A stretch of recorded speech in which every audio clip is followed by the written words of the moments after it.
Знаете, если представить Землю в масштабе с Солнцем, и знаете, это как будто мы просто крошечная пылинка, которая плавает в космосе.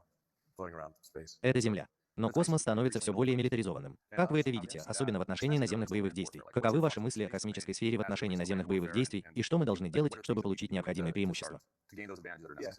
Я уже упоминал, что связь в космосе очень важна. Если вы не можете общаться, вы не знаете, что происходит. Вы не можете получать приказы, не можете передавать информацию. И неважно, человек это или дрон, им нужна связь. Так что вам нужно будет поддерживать связь. Все наземные коммуникации, такие как оптоволоконные кабели и вышки сотовой связи, будут разрушены. Так что у вас останутся только аналоговые радиостанции, но для передачи данных вам понадобится космическая связь. И хотя на GPS уже давно влияют, глушить его сейчас довольно просто, потому что сигнал GPS слабый.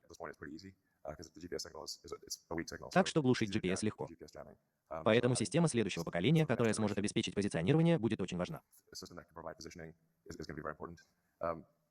Космос также может стать идеальным местом для размещения оружия, например, вольфрамовых пушек с орбиты. А как насчет оружия в космосе? Вы видите его? Это то, что я называю божественным оружием. Да. Если у вас есть, например, как в «Звездных войнах», которые показывали в 80-х, вы можете разместить на орбите кинетическое оружие или лазеры. В системе Starlink есть лазеры, но пока они маломощные. Да.